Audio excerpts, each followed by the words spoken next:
Bien, dando respuesta entonces a la pregunta del curso de comunicación, Sí, un debate. ¿no? Del quinto año de secundaria del colegio de mi hijo y de sus compañeros, se les han desafiado a debatir con respecto el por qué ellos están en contra del matrimonio del Igualitario. mismo sexo o matrimonio igualitario. Homosexual y gay. Exacto, muy bien. Entonces, para eso me voy a afianzar en dos libros muy importantes, inclusive tres libros muy importantes, que difícilmente lo vamos a ver en algunas librerías, bueno, en las librerías en general. Y estos libros que yo tengo, este, prácticamente lo he conseguido directamente del autor, que es Pablo Muñoz Iturrieta, ¿no? Y este libro se llama Las mentiras que te cuentan, las verdades que te ocultan. Otro libro importante que también se llama es Atrapado en el cuerpo equivocado, por el mismo autor, Pablo Muñoz Iturrieta. Y hay un libro, que ese fue el primer libro que conseguí, también de una manera bastante inusual, que se llama El libro negro de la nueva izquierda, escrito por Nicolás Márquez y Agustín Laje, ¿no? Bien, entonces, viendo el tema en constancia, primeramente lo que hay que entender aquí es de que naturalmente eh, las familias que diversas o las que tienen diferentes tendencias a lo natural, es decir, una familia está conformada por definición entre el hombre y la mujer y por ende procrean hijos, ¿ok?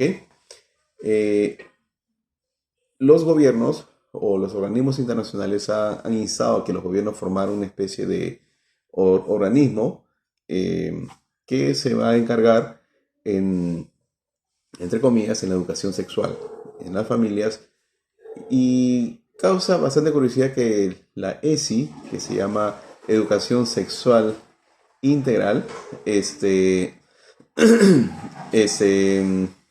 pueda inculcar inclusive desde las escuelas lo que es la ideología de género o el matrimonio igualitario y todo ese punto.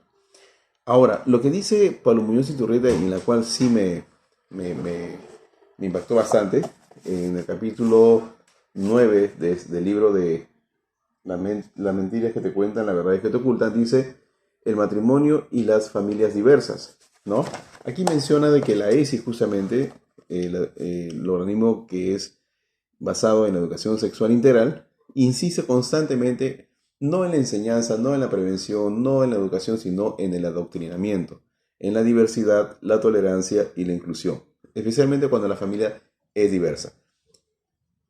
Técnicamente no es representativo este grupo de personas que tienen inclinaciones diferentes a lo normal, pero sin embargo, esta ESI trata de visibilizar o trata de poder eh, em, publicitar, promocionar como algo que está escalando posiciones, como algo que se está aumentando en el tiempo, cuando técnicamente, según estudios, no representa ni siquiera el 1%.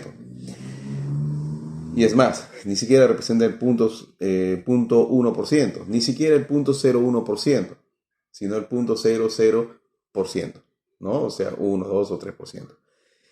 Pero acá dice algo más, que Estados Unidos, Canadá, España, Argentina, y varios países que, entre comillas, se han desarrollado como tal, eh, en esos países no representan ni siquiera el 1%, el 0.05, esto es en Alemania. En Argentina, a duras penas hay 609 uniones en una población de más de 40 millones, 50 millones de habitantes. Otro punto es que en Canadá no representa ni siquiera el 0.9%, o sea que no es representativo. No es que de cada 10 familias o 10 parejas o 10 matrimonios, a duras penas la mitad sea una pareja LGTB. No es representativo, ¿no? Eh, y lo más importante es de que si hablamos del aspecto religioso, no vamos a dar cuenta de que una de las funciones de esta ideología o este tipo de adoctrinamiento El primer punto a alcanzar es que la persona o el individuo, las familias, nos aleje de las creencias o de la fe en un Dios. Hay religiones que tienen muy establecido lo que es la familia como algo que ha ordenado Dios. Y Dios ha ordenado el matrimonio entre el hombre y la mujer, nada más. Porque una de las funciones de las familias, justamente, o del matrimonio, es procrear familias, procrear hijos, ¿no? Y por ende poder formar una familia, lograr una posteridad y plasmar en el tiempo, digamos, esa herencia llamada los hijos. Entonces, si una persona cree en Dios, difícilmente va a poder ser engañada con respecto a este tipo de adoctrinamiento. Entonces, como este organismo sabe exactamente de que como una persona cristiana de una grande fe, no va a poder lograr cambiar de parecer, entonces lo que hace desde las escuelas es alejarnos de las cuestiones religiosas. He visto y escuchado de que hay colegios en los cuales ya no rezan, ya no oran, ya no, independientemente de cuál sea mi creencia religiosa, pero sí apoyo lo que es la libertad religiosa. Hay colegios en los cuales ya no saludan a la bandera. Aquí en Perú, el 7 de junio, casi ningún colegio izaron la bandera en señal de respeto. No sucedió eso. Entonces, lo que hace este tipo de ideologías es alejarnos de aquellas cosas que para nosotros es importante: la familia, la religión y el amor por el país, el patriotismo. Bien, pero centrémonos en el tema por el cual estamos conversando. Los efectos negativos de la crianza en los niños mediante las parejas LGTB. Pero acá dice algo muy importante. Dice, en algunos casos se argumenta que como esas uniones están permitidas por ley, en el caso de Estados Unidos, Canadá, Argentina o España, entonces estas deben ser parte de los programas escolares. O sea, Perú, vamos a suponer que tiene un promedio de 400.000 familias, un ejemplo, 400.000 familias. Y de esas 400.000 familias, solamente hay 2 familias cuyos padres son del mismo sexo. Por un lado, papá, y por otro lado, mamá. Entonces, ¿qué hacen estos programas? Que en una población de 400.000 familias haya 2 familias con esa diversidad de género. Entonces, ¿qué dice el programa de Lacey? Hay que centrarnos para esas 2 familias, inculcar en un estudio escolar la presencia de familias diversas. Y eso a mí me parece bastante ridículo. ¿Por qué? Porque si se habla de un porcentaje que no es representativo, que no es ni siquiera el 1%, que es el 0.0005%, o sea que es nada, están obligando o imponiendo de que para esas 2 familias se cambien las currículas de los estudios y se inculque la ideología de género desde las escuelas. Y la ESI insiste que si existe esa ley, es una realidad social. Por más ínfima que sean, los niños deben conocer esa realidad para no tener prejuicios e incluso considerar esa opción. Entonces, lo que ni siquiera es significante, lo que ni siquiera es representativo en una población, lo que hace esta ESI es que todo el mundo conozca lo que es esas clases de familias diversas. Pero no es con el fin de respetar los derechos de esas 2 familias en una población de 400.000, sino más bien de promocionar, incentivar, concientizar, entre comillas, ideologizar, adoctrinar, para que por ahí haya una tercera familia, cuarta familia, quinta familia, sexta familia, séptima familia, y así vaya aumentando. El propósito de la ESI y el propósito de la ideología de género es adoctrinar de algo que en la práctica no existe. Bien, entonces, esto es una muestra clara del proyecto ideológico de la ESI y su función de adoctrinamiento con apoyo estatal. Ese es el tema. En Argentina, la representación de mujeres feministas que estaban apoyando el aborto no era ni siquiera el 30%. Ni siquiera era el 30%. Pero como ahí intervino el Estado, prácticamente se aprobó la ley, la legalización del aborto. Exacto. Entonces, o sea, en otras palabras, en una discusión de dos vecinos, entra a tallar la municipalidad y le da la razón de una forma irracional a una de las partes, es cuando se convierte en algo injusto, ¿no? Y cuando el Estado interviene, entonces es ahí donde ya podemos hablar acerca de una conspiración. Sin negar que hay realidades familiares muy diversas y complejas en el mundo contemporáneo, resulta sorprendente que quienes promuevan una educación laica y científica hagan un silencio abrumador no solo con respecto a las diferencias y complementariedad entre el hombre y la mujer, sino también con respecto a cómo esto incide en la vida familiar y está constatado por una cantidad enorme de investigaciones en las ciencias sociales que ha documentado durante las décadas de papel vital y único de la madre y el padre en el desarrollo infantil. Los estudios que han examinado la cuestión han encontrado evidencia abrumadora sobre el hecho de que el bienestar infantil es más alto entre los niños que viven con sus dos padres biológicos.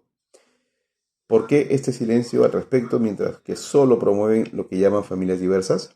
O sea, la experiencia ha demostrado que cuando los hijos que viven y en una familia cuyos padres son heterosexuales, es decir, hombre y mujer, papá y mamá, dice que ellos tienen un abrumador desarrollo infantil, contrastado con los hijos de aquellas parejas que son del mismo sexo, prácticamente no se desarrollan como tal, sino que aceleran su proceso de crecimiento porque, les comento algo, porque empiezan ellos por el ejemplo de sus padres, digamos, ideológicos, un niño de 8 años ya está pintándose los labios, ya está pintándose las uñas, usando zapatos de tacos altos, usando vestidos y cosas así. Entonces, no está viviendo su infancia, está acelerando su proceso de crecimiento. Y teniendo como ejemplo a esta clase de padres, pues simplemente es nefasto para la educación del hijo. ¿Cuáles son los efectos negativos en la crianza de los niños? El doctor Roger Kovac, y estas copias las voy a pasar a mi hijo Auría para que lo pueda tener en cuenta en el momento del debate que ustedes van a tener el día de mañana. Sí, exacto. El doctor Kovac, por ejemplo, experto en estudios de factores familiares, ha hablado acerca de la importancia de la madre en el crecimiento de los niños y también en la importancia del padre en el crecimiento de los niños. Miren. Roger Kovac. Roger Kovac. K-O-V-A-K. Por ejemplo, ¿qué pasa de que... sí, voy a mencionar eso. Por ejemplo, dice, encontró estos estipulados. ¿Sí? Encontró que los bebés y los niños pequeños prefieren a su madre cuando tienen hambre, cuando buscan seguridad ante sentimientos de miedo, cuando se sienten enfermos o cuando experimentan alguna otra angustia. ¿Qué quiere decir? Que un niñito cuando empieza a llorar o a tener hambre, siempre va a preferir a la mamá. Y eso es algo natural. La madre tiende a transmitir más tranquilidad al bebé o niño. La madre responde mejor a los llantos distintivos de un bebé. Aunque no lo crean, la mamá sabe, por la forma como llora el bebito, si tiene hambre, o frío, o sueño, o si se hizo la puff, o cosas así. El papá no sabe. No sabemos, como padres no sabemos. Para el papá, el lloro del niño es igual. No lo sabemos distinguir. La mamá sí lo sabe distinguir. En esto se muestra una vez más la complementariedad entre el padre y la madre, pues la mujer oye mejor los sonidos agudos e incluso simultáneos y puede distinguir entre ellos, mientras que el varón escucha mejor la direccionalidad del ruido, o sea, de dónde viene el ruido, eso sí, nada más. Ahora, ¿ustedes se imaginan los hijos que nacen en una familia donde solamente sea papá o papá? donde no hay una imagen materna. Y yo veo, y hay casos donde los hijos nacen, donde padres, que los dos son papás. En el caso de, exacto. En el caso, por ejemplo, de Ricky Martin, ¿no? Tiene hijos y está con su pareja homosexual. Entonces, estos beneficios de la presencia de una madre, esos niños lo pierden. Ahora, vayamos a la parte opuesta, ¿no? Inclusive dice algo más, dice, la madre también es mejor que el padre para detectar las emociones de sus hijos al mirar sus rostros, posturas y gestos. Teniendo en cuenta el punto anterior, no hay que sorprenderse entonces que aquellos niños que se vieron privados de atención materna durante periodos prolongados en sus primeros años de vida carecen de sentimientos, tienen relaciones superficiales y muestran tendencias hostiles o antisociales a medida que se convierten en adultos. ¿Por qué? Porque nunca han tenido la imagen de la madre. Y la madre siempre va a destellar sensibilidad, dulzura, delicadeza. ¿Ok? Ahora, ¿qué pasa si los niños son adoptados entre parejas lesbianas o lésbicas? Es decir, cuyos padres sean dos mujeres. ¿Cuáles son los prejuicios de no nacer o crecer sin la imagen paterna? El padre se destaca cuando se trata de proporcionar disciplina y juego y él es quien anima a sus hijos a aceptar desafíos de la vida. La madre tiene una tendencia de sobreproteger a sus hijos, lo cual muchas veces termina en dos situaciones. La madre protege tanto al niño de los problemas de la vida que se convierte ella misma en el problema, y esto tiene como consecuencia que una vez educados a sus hijos fuertes, solamente produce hijos débiles. Por eso es importante la presencia del padre para balancear la situación, ¿no? Un ejemplo clarísimo, por ejemplo, cuando Orián, mi hijo, tu compañero de clase, tenía sus 2 añitos, caminaba, se caía, ¿no? Entonces, ¿cuál era la primera acción de la mamá? Es ir y levantarlo. Pobrecito, mi hijito, se hizo daño, se cayó, ¿no? Pero ¿cuál era mi posición como padre? Yo le decía a mi esposa, Gabriela, déjalo, que se levante solo. Le duele, pero ese dolor no va a ser prolongado. Déjalo ahí que se levante, ¿no? Entonces, la perspectiva del hombre en base a la mujer es totalmente diferente. Entonces, la mujer siempre por naturaleza, siempre va a auxiliar a su hijo. El papá también, pero el papá ve más en el desarrollo emocional, en el desarrollo físico de su hijo.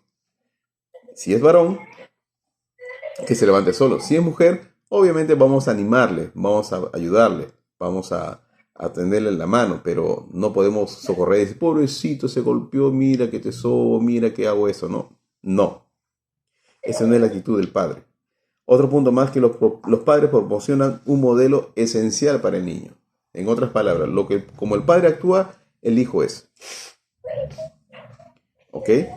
No sé si a ti te habrá pasado, Noé, que de repente tú vistes a tu papá afeitándose y de repente tú sin querer quieres tú también afeitarte, ¿no? O de repente la forma como come el papá, tú quieres imitar, o de repente la forma como camina, tú quieres imitar. Y de hecho que en el proceso del crecimiento de un niño vemos siempre al papá como el superhéroe.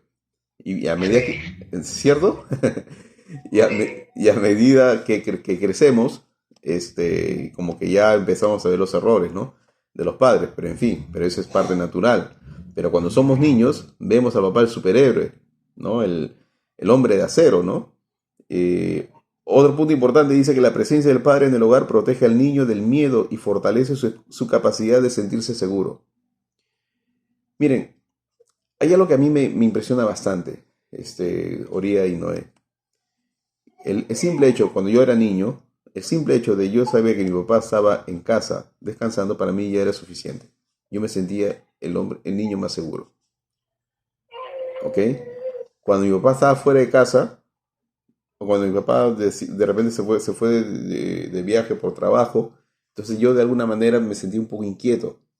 No escatimo ni minimizo la presencia de la madre, pero era lógico que yo necesitaba la seguridad de mi padre. Entonces, todos estos puntos están ampliamente sustanciados y sustentados por la por una literatura científica. La realidad de niños y jóvenes criados en familias sin padre presente ha sido investigada y corroborada intensamente, especialmente con relación a los graves problemas psicológicos. Definitivamente, cuando una madre interviene mucho en el desarrollo de su hijo sin la presencia del padre, llega un punto de que el niño se siente un poco hasta frustrado, porque de repente el niño o el joven ya quiere lograr ciertos aspectos, pero la mamá le pone ciertos límites, ¿no? Y llega a un punto de deprimirse. Entonces, por eso es tan importante de que el papá y la mamá realmente sean sus modelos a seguir, sus mentores. La mamá engendra una reserva espiritual, una reserva de sensibilidad, de amor, y el papá siempre va a engendrar en los niños lo que es el respeto, la obediencia, la disciplina, la fortaleza y el trato positivo hacia las demás personas. Yo les digo una cosa y me imagino, Noé, que en tu casa debes pasar exactamente lo mismo. Cuando yo, cuando yo con, cuando mi esposa y yo empezamos a iniciar nuestra relación matrimonial, antes que vengan nuestros hijos, eh, establecimos lo siguiente, que de la puerta de la casa hacia adentro, la que manda es la mamá. Porque ella sabe dónde están las cosas, sabe cómo organizar las cosas, una buena administración del hogar. O sea, ella es experta en esto. El papá lo que hace, ve, se cambia, se baña, se echa a la cama y es más, hasta para saber dónde están las medias, dónde está la camisa, siempre preguntamos a la esposa, ¿no? Mi amor, mi camisa está ahí, está allá, porque ya lo tiene todo organizado y está muy bien, ¿no? Obviamente el papá tiene que ayudar mucho en la casa también, ¿no? Eso no, por ahí no va el tema. Pero de la puerta hacia la calle, el que manda, o por lo menos el que toma las decisiones por, por concepto de seguridad, por lo general es el padre. Y así lo hemos establecido. Entonces, cuando yo entro a la casa, lo que ordene la mamá es ley. A veces mis hijos venían, papá, mira, mi mamá dijo eso.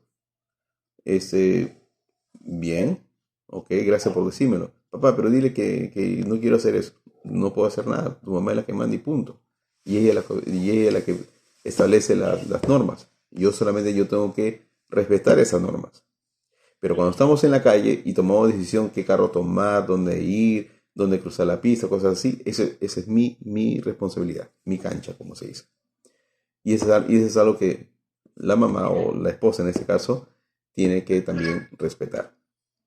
El hombre engendra seguridad, la mujer sensibilidad. La mujer tiene la reserva espiritual, el hombre tiene la reserva de disciplina y principios.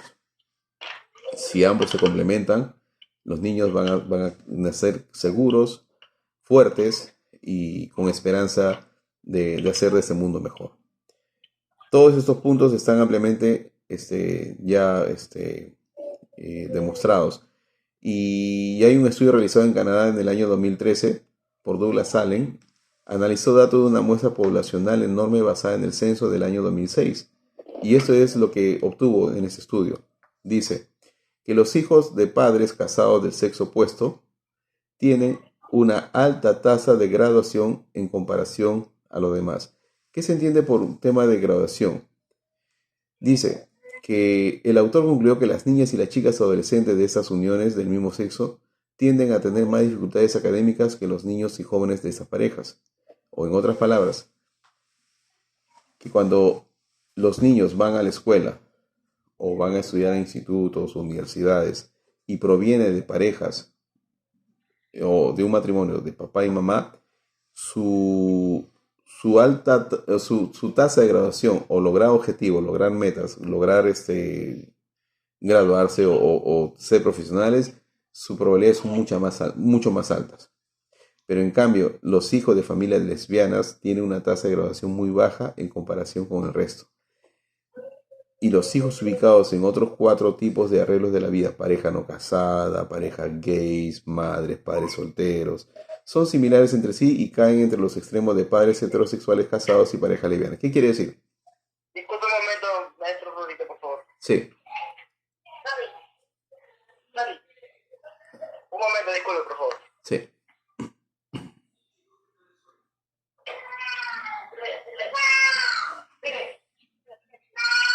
Sí, ahorita estamos en una transmisión y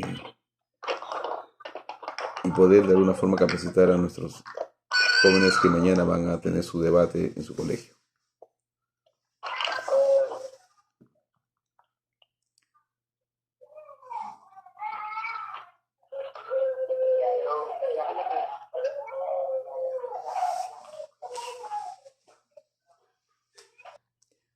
No te preocupes. Bien. Entonces, en otras palabras, las parejas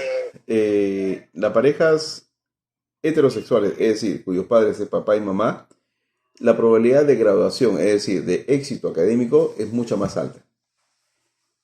El éxito académico intermedio son aquellas parejas cuyos son padres o madres solteros, parejas gays, o sea, papá, ¿ok?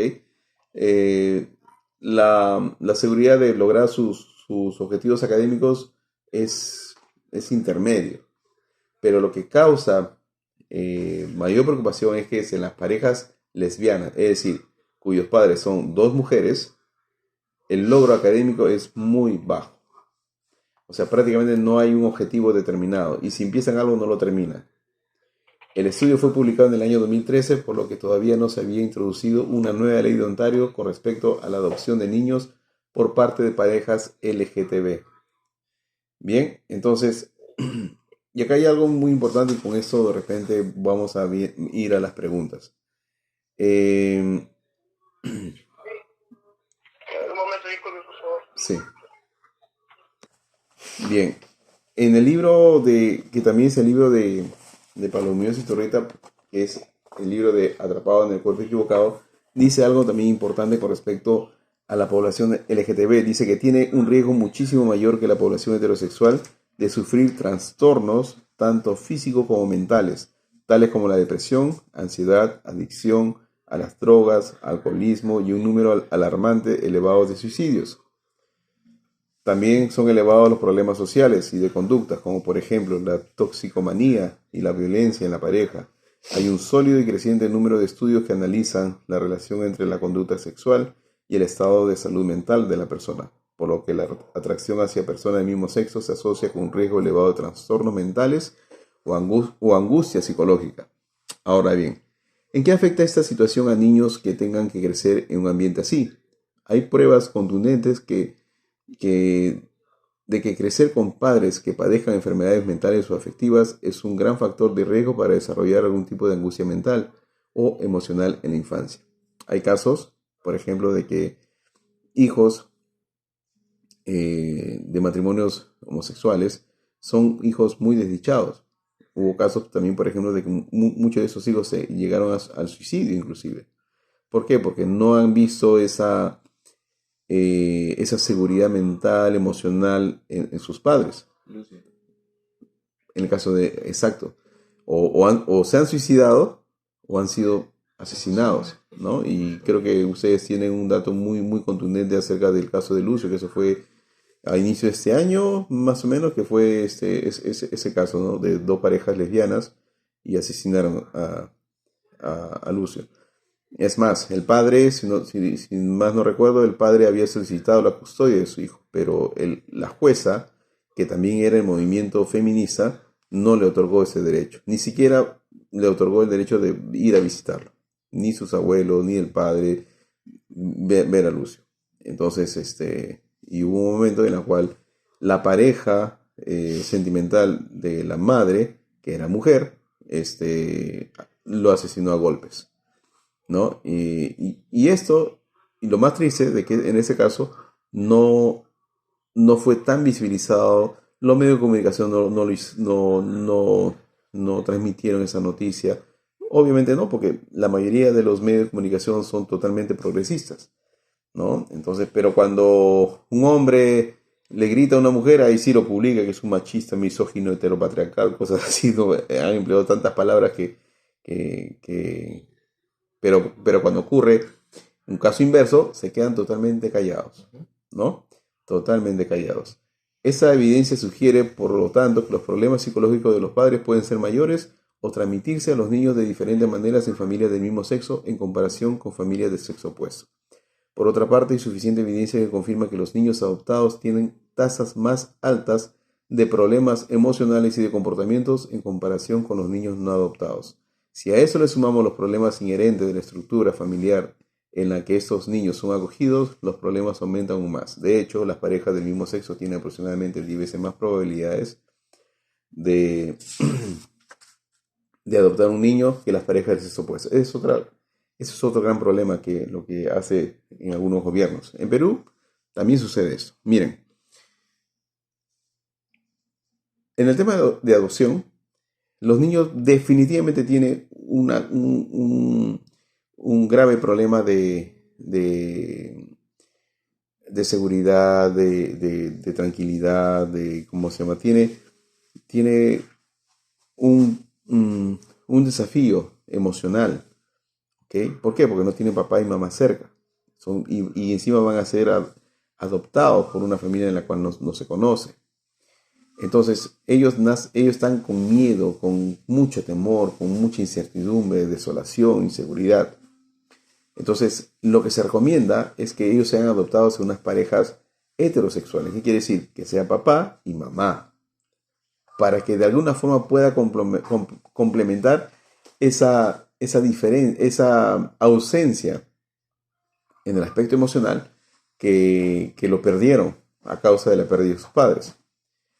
Ahora, adoptar esos niños a parejas homosexuales o lésbicas es ahondar más esa necesidad de lograr un equilibrio emocional en esos niños. En otras palabras, si el Estado permite la adopción de los niños a parejas lesbianas o pareja homosexual, gays, perdón, simplemente están mandándoles al abismo. Los están condenando a una muerte, prácticamente. Finalmente, un tema delicado, pero que no debemos ocultar, es el impacto en la vida sexual de las personas criadas por pareja del mismo sexo. Ese es otro punto muy importante. Yo no puedo saber exactamente lo que es la naturaleza del hombre y la naturaleza de la mujer cuando soy hijo de unos padres que son dos hombres o son las dos mujeres. Hay una total confusión. Bien. Ahora, regresamos a la parte de las adopciones. Pero resulta rarísimo que, según ya los estudios ya están corroborados, que es mucho mejor que los niños sean adoptados en parejas heterosexuales y no en parejas gays o lesbianas. ¿Cómo es que el Estado le da más facilidades de adopción a esas parejas que a las parejas convencionales o heterosexuales? Es decir, que si mi esposa y yo, ya tenemos experiencia como padres, hemos criado ya 3 hijos. Nuestros hijos han sido entrevistados y ellos son los hijos más felices, más seguros, más seguros de sí mismos. Intentamos querer adoptar a un hijo más. Prácticamente nos va a resultar difícil adoptarles, pero más fácil va a ser para aquellas personas que, no sé, hace un año están conviviendo, que son pareja del mismo sexo, y ellos solicitan la adopción de un niño y se la dan. O sea, se la dan. Porque hay una especie una agenda en la cual da más facilidad a aquellas parejas homosexuales que a las mismas parejas convencionales o heterosexuales. Obviamente, lo que están haciendo es promover, incentivar, publicitar y cosas así para que crezca esa fracción de representatividad de la comunidad LGTB, que es el 0.000%, 1%, por ejemplo, y querer fomentar de que haya más de esas parejas. Y esto es una agenda que nosotros tenemos que evitar. Y esa es una razón muy importante que ustedes, Noé, Oría y el otro, ¿cómo se llama? Jefferson. Y Jefferson tienen que defender. Bien, La postura que ustedes tienen con respecto a ese tema es que a pesar que la mayoría de las personas, quizás de sus compañeros de salón, no van a apoyar esa postura, pero no es porque ellos estén adoctrinados, sino porque ellos simplemente no conocen el tema, ¿ok? Y ven la postura del profesor, y si el profesor está de acuerdo con esta clase de ideología, no significa que él tenga toda la verdad. Chicos, lo más importante es que ustedes recaben esa información, nada más, y ustedes puedan sustentar con bases, con datos, de que lo que se está mencionando es nefasto. Yo les puedo asegurar que si ustedes fundamentan su postura con los datos que ahora lo voy a presentar, lo voy a mencionar ahorita, de dónde estoy sacando estas fuentes, ustedes tranquilamente pueden demostrar que el matrimonio homosexual o matrimonio mismo sexo no es saludable, no es recomendable, no es prudente que sean una pareja que puedan criar hijos o niños. No es correcto. En el aspecto espiritual, en el aspecto emocional, en el aspecto psiquiátrico, en el aspecto psicológico, en el aspecto biológico, inclusive en el aspecto antropológico. No hay forma. No hay forma de poder aconsejar o decir si una pareja homosexual es lo mismo que ¿cómo se llama? Que es lo mismo que en relación a una pareja heterosexual. Es más, inclusive en muchos medios de comunicación he escuchado de que dicen, no, pero si esa pareja homosexual son buena gente, entonces le van a enseñar valores a sus hijos. Y esa es una gran falacia. Ya está demostrado de que no ayuda en absoluto en el desarrollo de los niños. Y es más, y encima satanizan o apuntan con el dedo acusatorio diciendo, no, pero en muchas parejas heterosexuales están los borrachos que pelean el hombre y la mujer y se lo y qué ejemplo. Son cosas muy apartes, son cosas totalmente apartes. Como estructura no funciona. Ahora en la práctica, que si el papá es un abusador, que si la mamá, no sé, tiene ciertas debilidades, eso ya es un tema aparte. No es la norma, son las excepciones. Pero como principio, el hombre y la mujer, al formar una familia, es más seguro que los niños puedan crecer de una forma más segura. Va la redundancia. Ahorita me acaba de pasar el libro negro de la nueva izquierda de Nicolás Márquez y Agustín Laje, ¿no? Y hay una parte donde dice el matrimonio homosexual. Dice, la polémica más encendida de la agenda homosexual de los últimos tiempos se dio en torno a la imposición del denominado matrimonio igualitario, aprobado en la Procas Argentina kirchnerista en el año 2010, para el cual sus lobistas fueron esgrimiendo una suerte de argumentos colaterales pero efectivos, tales como lo que si se aceptase este experimento legal, en el caso de muerte de uno de los miembros de la pareja, el viudo tendría derecho a heredar los bienes del difunto, pero si la herencia fuese la verdadera preocupación de los sodomitas demandantes, solo bastaría con peticionar no la imposición jurídica de los artificios conyugales, sino una simple modificación o ampliación de la libertad testamentaria y con ellos el cacareado problemita crematístico estaría solucionado. Pero ese argumento no es el único aplicado en el catecismo homosexual.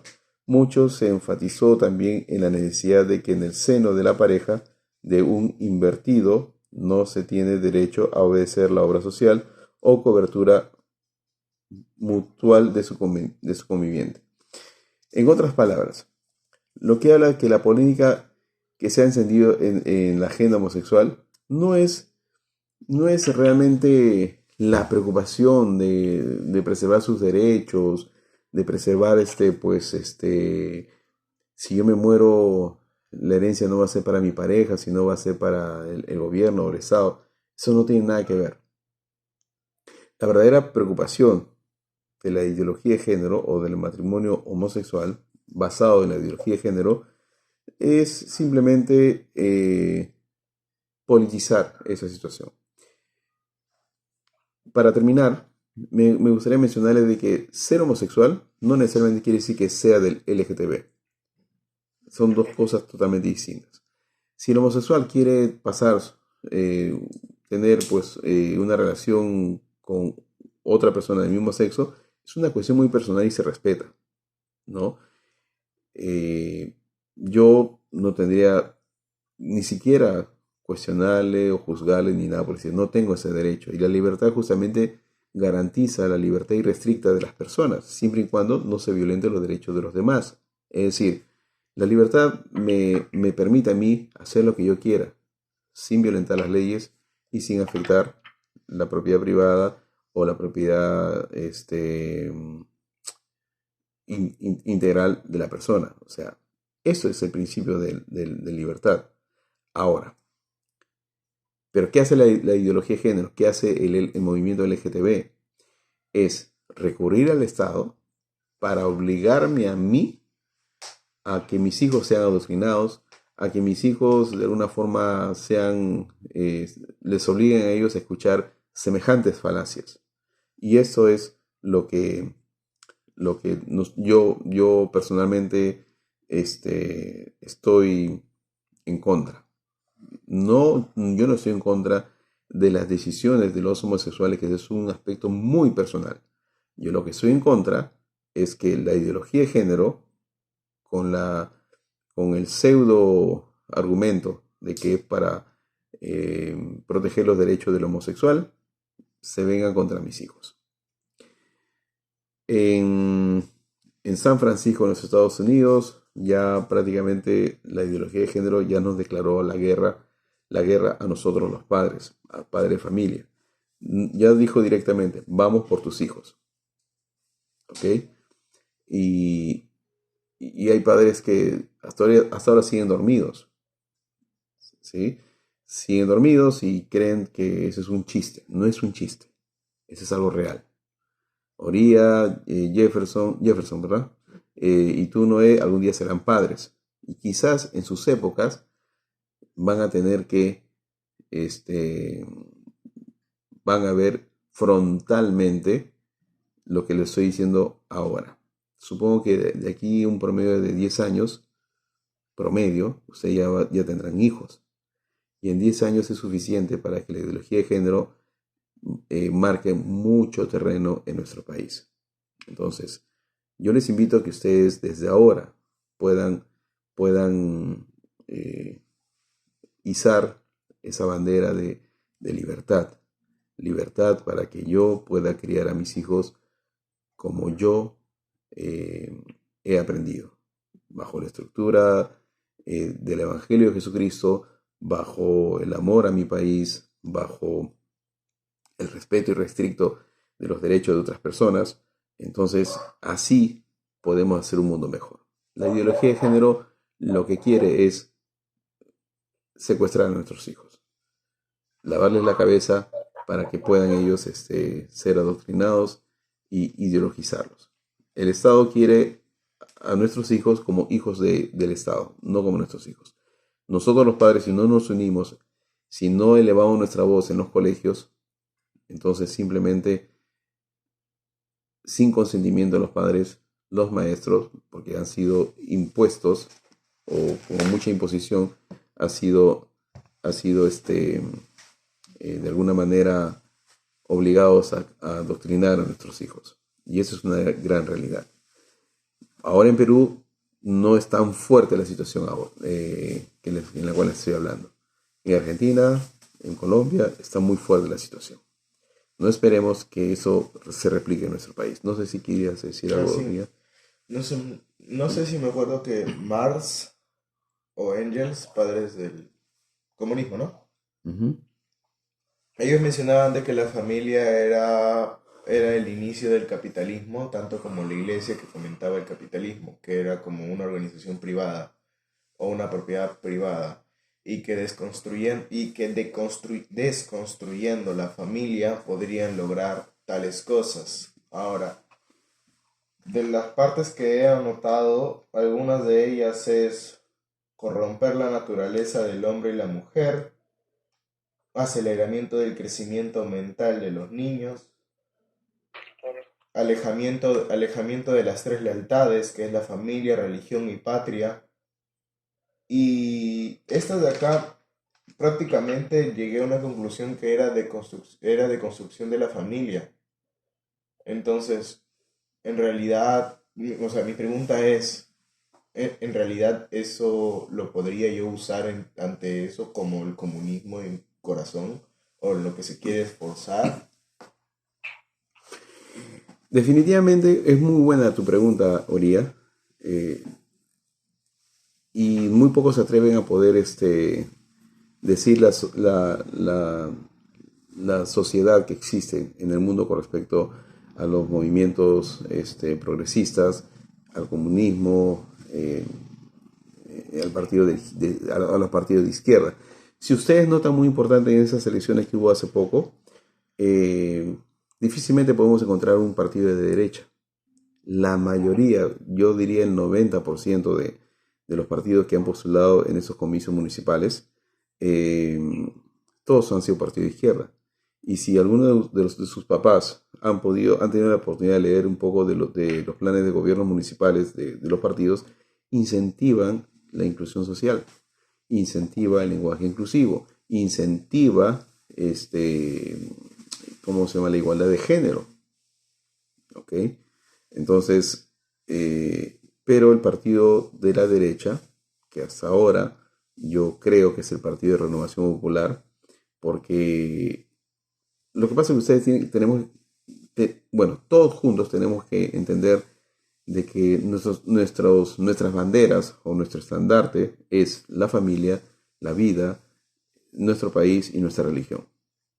Y el comunismo justamente hacen todo lo contrario. Quieren destruir la familia, quieren destruir nuestro país, nuestra religión y nuestra libertad. Entonces podemos asumir algo muy importante. Que la ideología de género se hace más fuerte en países socialistas o comunistas. La ideología de género se hace mucho más débiles en los países donde la libertad se respeta. Y si existiera un gobierno libertario o republicano, simplemente la ideología de género no existiría. Como ideología, como movimiento. Los homosexuales iban a existir siempre. Y eso ocurrió desde los inicios de la creación del mundo. Eso no es problema. ¿Ok?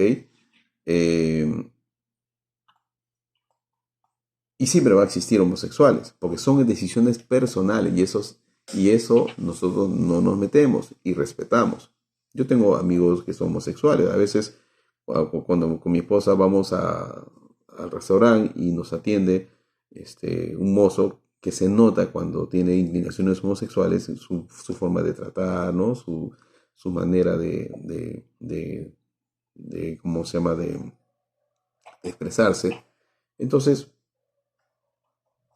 le doy la misma propina, o sea, como cualquier persona, y yo juzgo por la atención. Se esmera en la atención hacia nosotros, nos sonríe, o sea, es excelente su trato a los clientes y obviamente yo lo tengo que premiar con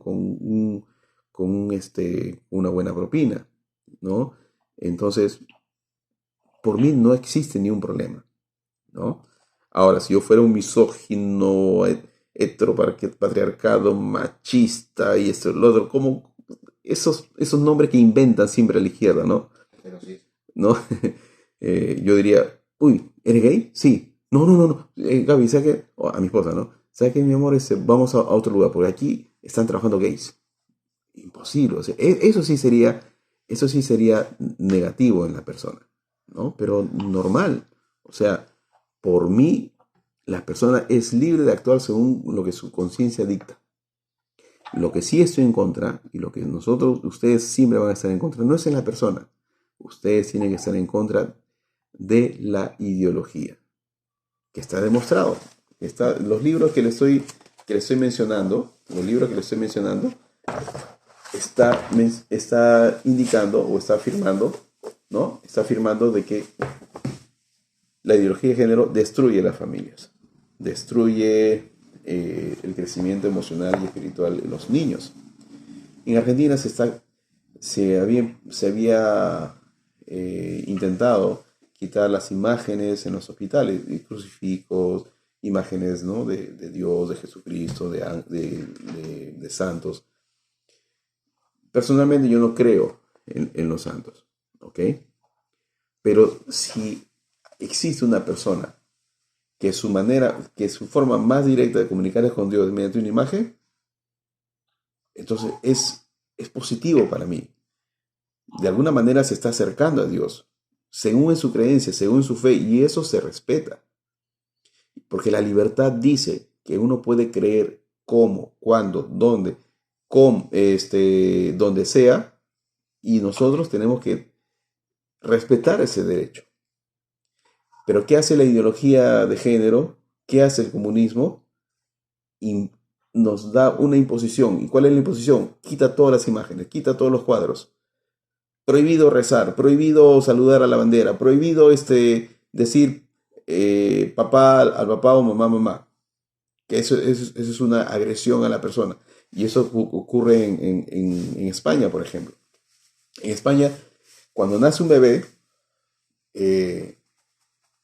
no se puede poner nombre del padre o nombre de la madre. Esa es una agresión a la persona.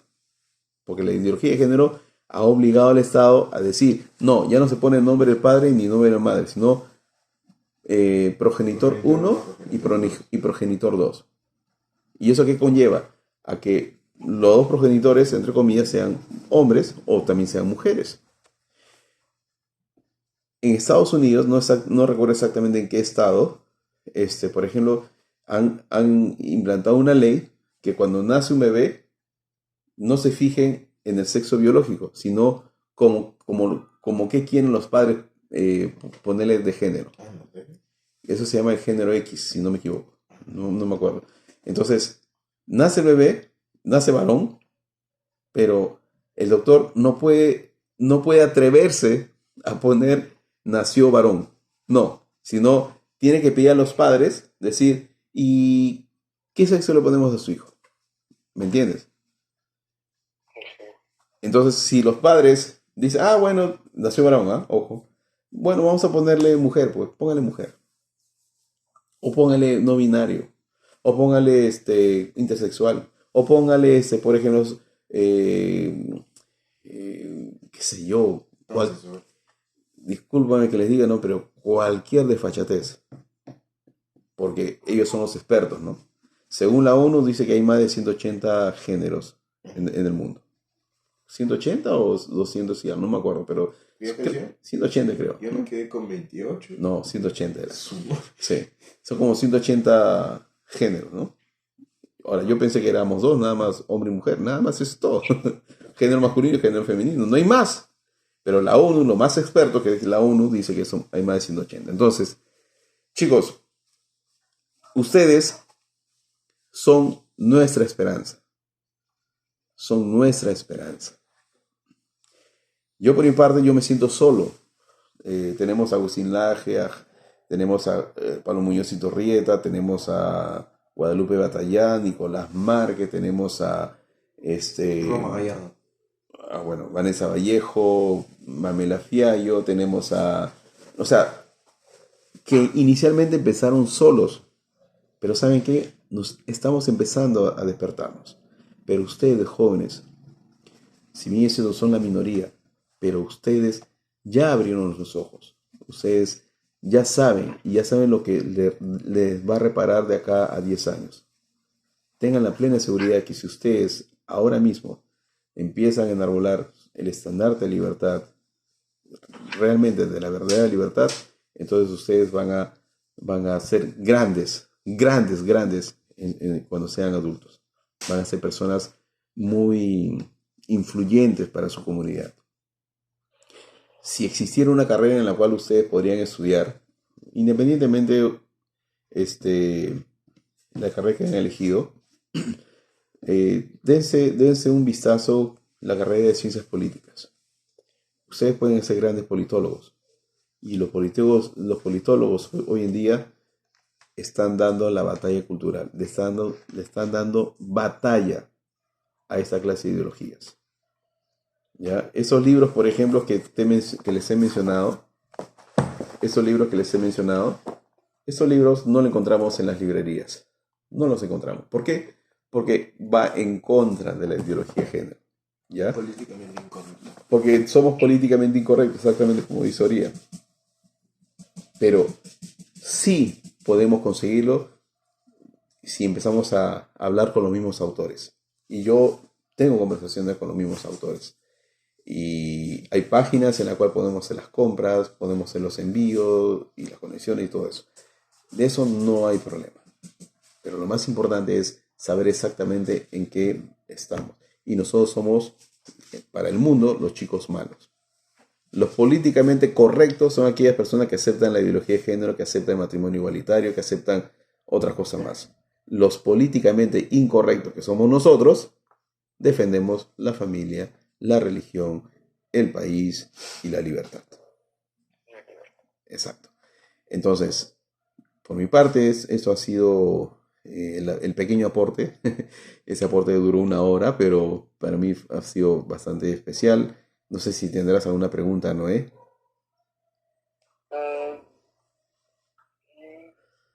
¿Usted cree que el Perú es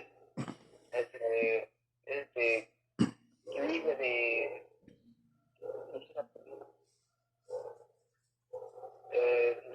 libre de la ideología igualitaria? No te copié muy bien. A ver, nuevamente la pregunta. ¿Usted cree que Perú ¿Usted cree que Perú puede reconocer el matrimonio igualitario? O sea, no dirá, por favor. Muy buena pregunta, Noé. Buenísima pregunta. Yo te voy a responder, eso va a depender mucho. ¿Y sabe de qué va a depender? Va a depender de lo siguiente. Mira, y eso no sé si sus padres estarán cerca ahí, pero sería bueno que ellos puedan escuchar también. Si en esos últimos comicios presidenciales, o sea, lo que sucedió en el año pasado, o el año pasado, sino, ¿año pasado? Sí, año pasado. Si hubiera ganado, por ejemplo, el candidato del partido morado, o hubiera ganado Verónica Mendoza del partido Juntos por el Perú, partido de izquierda, yo supongo que en 3 años, promedio, ya hubiera habido matrimonios, legalización de matrimonios igualitarios, legalización del aborto, ideología de género en las escuelas, hubiera habido. ¿Sabe qué es lo que nos detiene? ¿O sabe qué es lo que se podría prolongar nuestra libertad a elegir? Es que nuestros padres, o sea, en mi caso yo me incluyo, sepamos por quién votar. Más que pensar en votar por el candidato que, sí, es bonachón, buena gente, no, que ella es sí, simpática y todo eso, no hay que basarnos en eso, hay que basarnos en el modelo económico o en la ideología que ellos abrazan como partido, como movimiento político. Y por lo general, la izquierda está adoptando estos tipos de ideologías. Si tu pregunta es, ¿de acá en cuánto tiempo Perú va a recibir esta clase de ideología y va a ser una ley para nosotros? Eso va a depender mucho de la elección que nuestros padres den en las elecciones presidenciales, en las elecciones municipales y todo eso. Pero como voy viendo, como la gente hoy en día está bien dormida, puedo entender de que será un promedio de 10 años. Ahora, 10 años es suficiente para que tú, Oría, Jefferson, se puedan ir preparando, poder aumentar más personas, más gente y poder evitar de que esto ocurra. Protejan a sus compañeras, por ejemplo.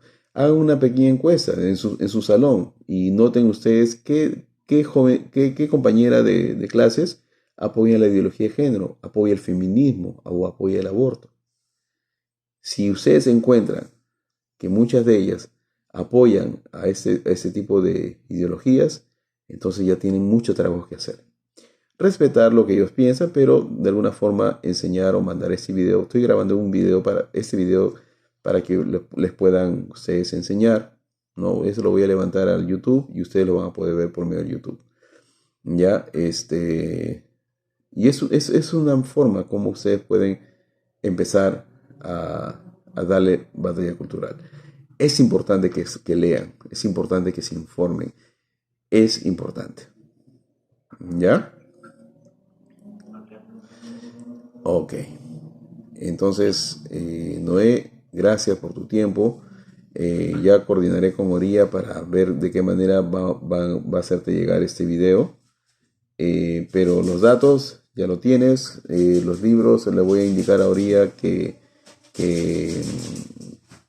es más, Oría, creo que puedes llevarte esos libros al colegio y tú puedes mostrar esos libros. Sí, Ya, ¿no? Obviamente lo cuidas para que el profesor no te lo confisque. Ok, listo. Ya pues, Oría, no sé si quieres decir unas palabras finales. Pues, no, ni una palabra más bien. Y me gustó bastante esta reunión. Porque también pude aprender unas cosas más que no sabía y nada más. ¿Sí? Ok, listo, Noé. Entonces, Ya, eh, quedamos así y voy a estar impaciente de saber cómo te quedó tu debate. O cómo, no sé si habrá forma de que yo pueda escuchar el debate. Voy a grabar audio. Ya. bueno, O transmitirlo. ¿Por qué no lo puedes transmitir? Porque si es que el profesor me ampalla o algo con grabando, no creo que sea de gusto para alguien. Así que nada más grabo audios. O dile a un compañero, porque ustedes van a estar en la pizarra, supongo, ¿no? Yo voy a estar. ¿Tú solo? Sí. Ya. Entonces que uno de tus compañeros de una forma así sigilosa pueda transmitirlo. Ahí veo. Y ahí tú eres genio ahí. ¿Ya? Ok. Listo, Noé. Cuídate bastante. igualmente, Nacho. Buenas noches. Ok.